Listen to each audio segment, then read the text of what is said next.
that the world moves so relentlessly. Everything is instantaneous and everything is a demand on your time and a demand on your attention. What's up, my dudes? Welcome back to my channel. If you are new here, we make videos about life and living intentionally and, discovering our values and creating community and the occasional, really random vlog.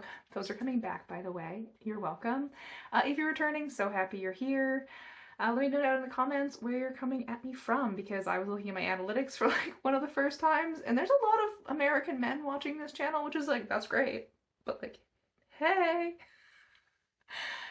Today I want to talk to you about the importance of building a peaceful life and why I have prioritized that so highly in my own life. So one thing that I'm sure if you're watching more of my videos than this one, you've heard me talk a lot about is the fact that I enjoy peace. I have specifically designed my life to not be busy, to not say yes to things I don't want to do, and to spend time really reflecting and enjoying my time and just being very peaceful. Having a peaceful life is very important to me.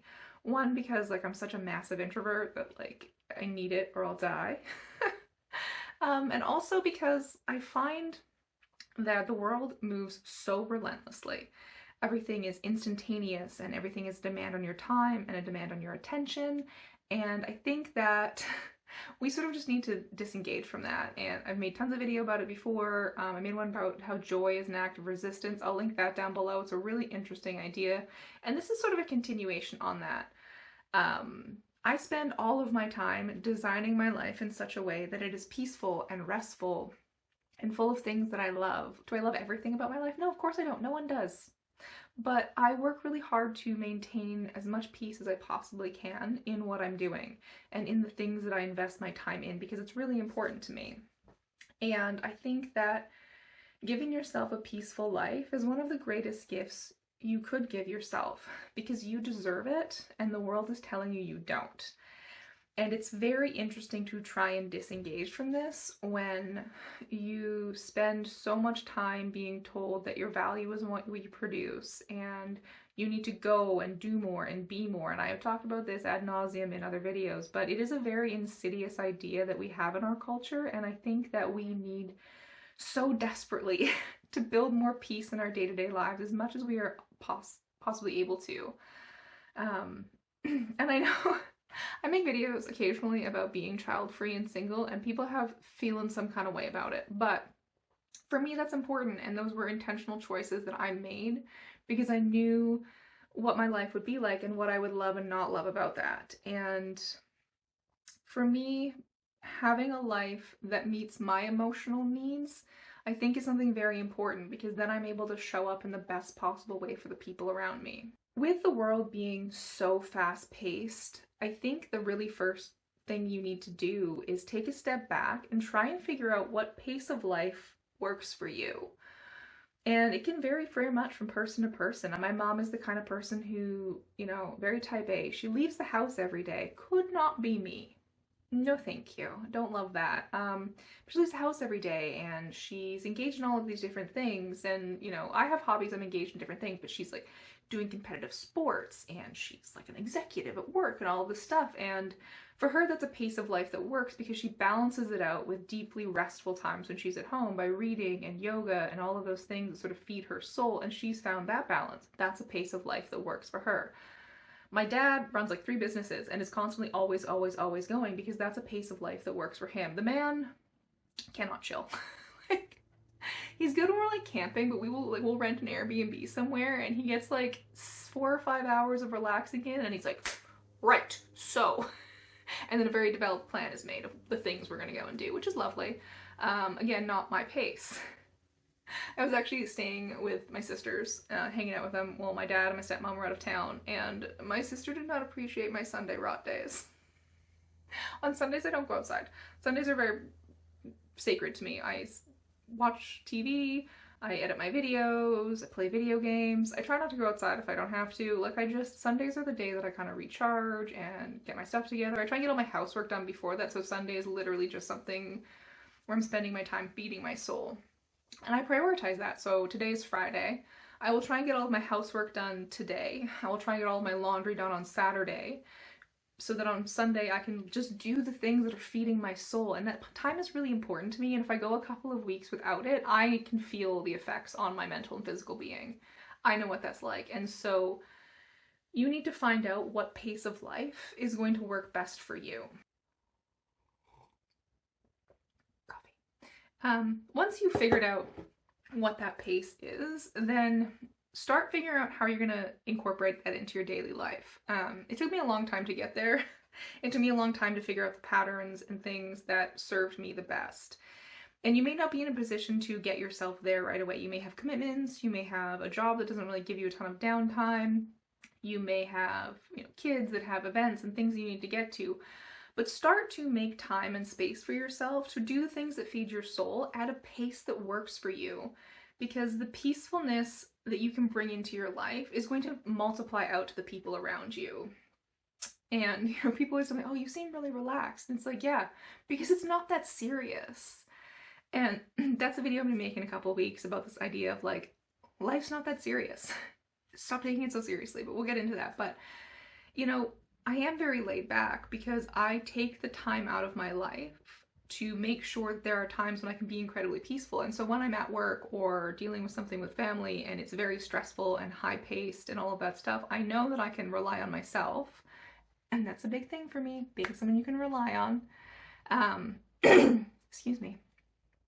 Being that kind of person that you can count on to have a good base, a good emotional base where you can be calm and reflective and take that time for yourself is important, because then when you're in those high stress situations where things are coming at you a million miles a minute, you can understand that like this is not always. But if your life is constantly at 100, if you are constantly overextended and overexerting yourself mentally, physically, whatever it might be, you don't have a baseline of peacefulness, you don't have a baseline of calm to come back to, you don't have those inner reserves of knowing that you will have time to recharge, you simply need to get through this, and that is going to be very detrimental to you, and you probably will not respond or react in the most positive light when things are very difficult for you. And so being able to take time to create a life that is balanced for you as much as you possibly can is an incredible gift to give to yourself and to the people around you. And it is really important to be realistic about this too. Like, yeah, I like to spend my Sundays doing what I want. Sometimes that's not feasible. I mean, I'm an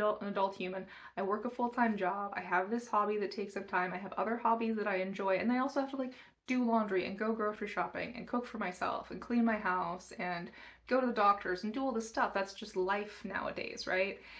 And I also have an unhinged amount of screen time, but those are choices I make.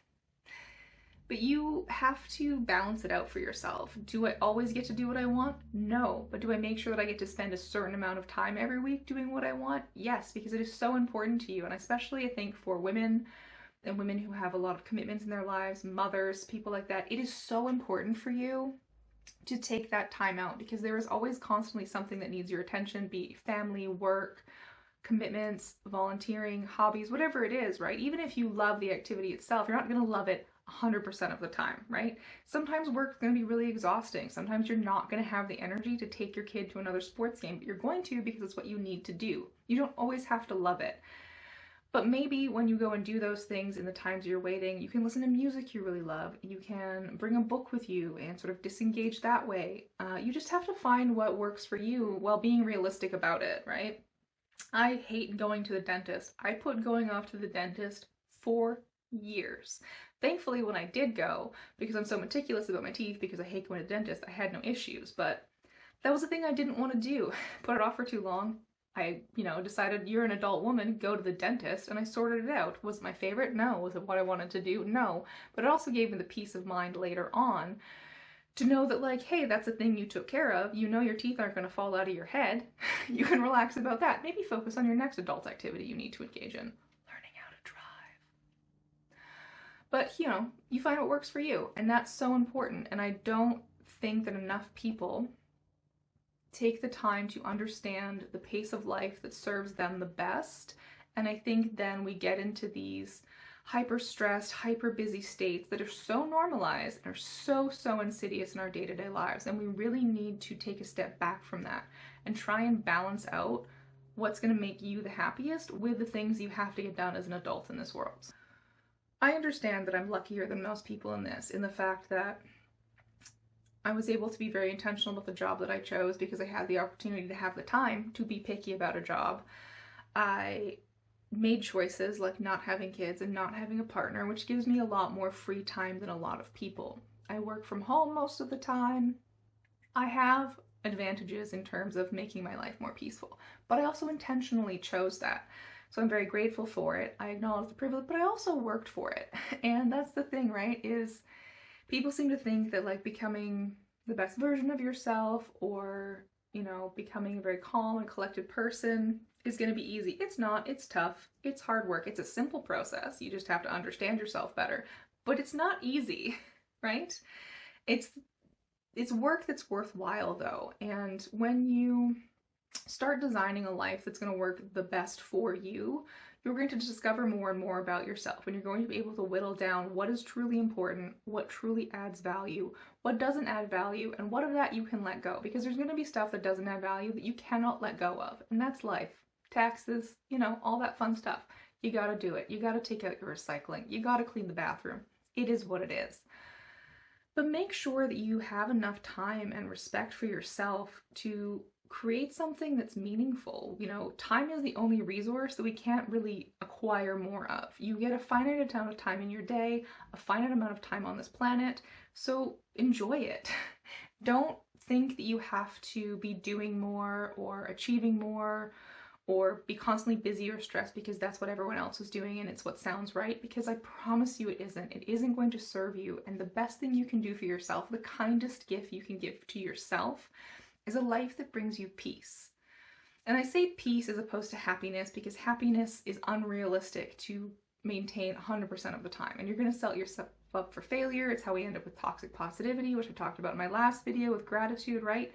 When you divest yourselves of these concepts and just try and build a life that simply makes you feel peaceful. When you come home at the end of the day, it's not horrible, you feel calm, in your own brain that you have the resources and tools you need to make it, then I think that that is the sweetest and most wonderful gift you can give to yourself. All right, my lovely humans, that's what I have for you this week. Thank you so much for watching to the end. I really appreciate all of you. Let me know down in the comments what you do to make your life more peaceful. What sort of things can you not let go of that we all struggle with? Because that is fun, and I am a yapper. I love gossip, so if you want to poo-poo something, let me know. If you like the video, please like it. It really helps me out. If you want to see more of my content and you're enjoying it, as you watched a couple videos of mine, please subscribe. It really does help me out. I'm getting really great analytics, and I've got some stuff brewing that's going to come out in the next few months and through the fall that I'm really excited about. I've been 3 years on YouTube as of a few months ago, and so this has been a really great journey, and I love this so much, and it's just so great to see all of you here and sharing things, even the people that are haters. That's fine, I get it. Another white girl with a nose ring, who needs it, right? But yeah, thank you so much for watching to the end. I appreciate you all so much, and I'll catch you in the next one.